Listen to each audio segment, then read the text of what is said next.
Hello ladies and gentlemen, and welcome back to my channel for another S.H.Figuarts Bandai Tamashii Nations figure unboxing and review video.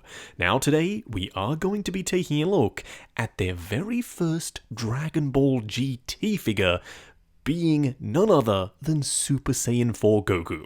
Now say what you will about the show, I personally love this look for Goku, so yeah, I couldn't be more excited to get him out here.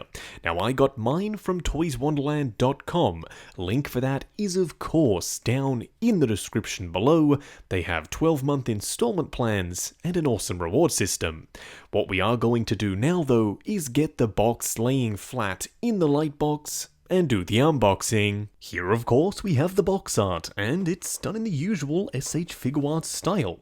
An open window with Goku clearly visible on the left side, an image on the right, and Dragon Ball GT down below. We've got a couple of silhouetted images on the side and a bunch of poses showcased on the back. But we are here to take a look at Goku, not so much the box itself. Now I am hoping that we get a bunch more releases from Dragon Ball GT. I would love a kid version of Goku, and potentially even a Super Saiyan 4 Vegeta, and eventually a Gogeta as well. But here we have him. First in-hand impressions are pretty positive. I'm loving the vibrant punchy red. What we are going to do now though is get all of his accessories laid out in the light box and take a closer look at everything he comes with. Here we have all the parts and pieces, and as you can see, the majority of Goku's accessories come in the form of his swap out hands. But let's talk about the effect piece first. It's about darn time that Bandai started giving us stuff like this with our Dragon Ball releases, because the energy blasts are such a big important part of the anime. Yeah, this one is great. You do have to peg in these little beam sections, and you have a hole down below. What that's for is this hand. You literally just peg it into place, and it looks like the blast is being formed, and energy is spilling out between his fingers and in every direction. This might just be my favorite energy blast from Bandai, full stop. I love the way this looks. Do let me know what you think of it though down below. Now you do get his tail, which I know technically isn't an accessory, it's part of his body, so we'll see what that looks like on him in just a second. You do get 3 different faceplates, and they are all rather unique. This one is Goku smirking, which I actually really like. This one is him angrily looking off to the side, and then this one is straight up furious. I'm struggling to pick which one to go with. For me, it's definitely between these two. I reckon those are the best options. You also get a full array of Goku hands, and they all have this little triangle of red fur on the back, starting with some open gripping hands, some more closed-fingered gripping hands, his fighting pose hands, and of course some instant transmission hands. What we are going to do now though is get Goku himself out here and take a closer look. Here we have him standing straight up and down in the light box, no crazy poses or accessories or anything like that. And this guy just speaks to me. He takes me all the way back to my childhood, where I would stand and marvel in front of my friend Etienne's Dragon Ball GT collection. He had these figures, I don't know who made them, I didn't know anything about Dragon Ball GT, but this design was something that drew my eye every single time. And now, finally, after all these years of teasing and showing prototypes and not giving them to us, Figuarts have gotten around to making Goku. And I am so happy to see it. This guy is literally a chunky monkey, and I love the way it looks. The texture of the fur, the paint applications, even though there aren't a ton, are done very crisp and cleanly. And I also love the musculature. This guy is a beefy figure. What we are going to do now though is take him off the rotating turntable, punch in and take a closer look at the details. Here we have him up close and personal. Now, a couple of people have complained already about a few things on Goku here. The first of which is the color of the fur. Now, I personally love the way it looks. The vibrant, almost neon red. It does kind of come across a little bit pink in certain lights, but trust me, when you get this guy in hand and pop him on your shelf, he is going to stand out. Now, I know we've already spoken about the faceplates, but it's worth talking about the head sculpt in its entirety. I love the hair. It's messy, it's crazy, and it is articulated. You do have some joints on these front sections and on the pieces at the back, kind of like the Super Saiyan 3 figure, so they shouldn't really get in the way of posing. Now, I do want to address the torso, because most of the skin is just molded plastic, except for on the front here. This is a painted skin tone. You can very clearly tell the difference between the head sculpt and the chest. Does it bother me? No, not really, but I can see it bothering some.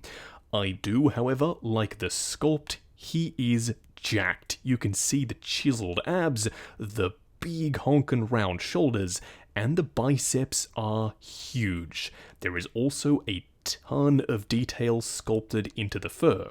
Now, the belt is a free-floating piece, almost too free-floating for my liking. I wouldn't have minded if it was a little bit more secure, but at the very least, now that it does move as much as it does, it will get out of the way for posing. The tail itself pegs into the back. I kind of love how it does have this section like it's been just sprouted out through the fabric of the pants. It's burst out of that hole right there. Now, one change that I wasn't expecting, but I'm pleased to see, is up here at the hips. So if you remember, when we went to the 2.0 style of Figuarts, they were including these floating caps. I never liked these. They were weird, they kinda stuck out, they would always go out of alignment. As you can see with this guy, they've done away with them. I'm hoping that going forward, they retain this design. Please, Bandai, don't go back to the floating caps. As for the pants, they are big, they're nice and bulky, and they are a different sculpt to Goku here. Now, I do love the way they're painted. Initially, you might think, Justin, what are you talking about? They're unpainted yellow plastic. But they actually aren't. They've been very subtly shaded. You can see the orange right here on the knee.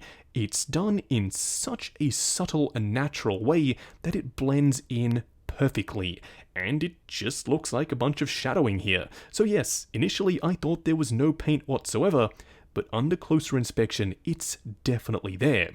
Now, coming down to the ankles, these might be my biggest point of contention with this figure. Mine are so incredibly loose, fresh out of the box. I haven't done any posing yet, and they are really floppy.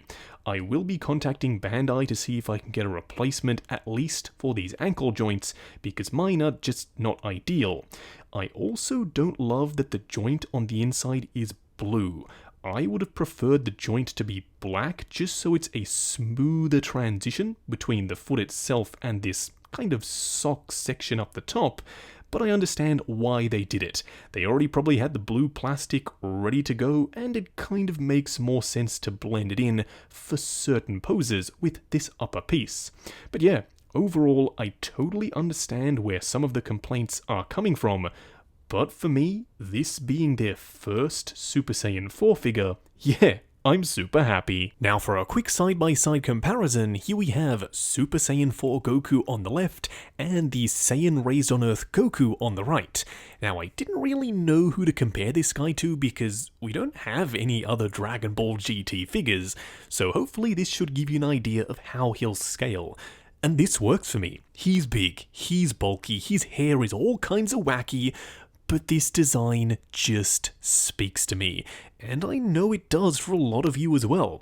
Now, fingers crossed we will get more GT characters, but for now, I know a lot of people are probably going to pose him with their Dragon Ball Z figures, so this should give you an idea of what that will look like. Just going over articulation. Now, bear in mind this is my personal copy of the figure, so I'm going to be a little bit more careful.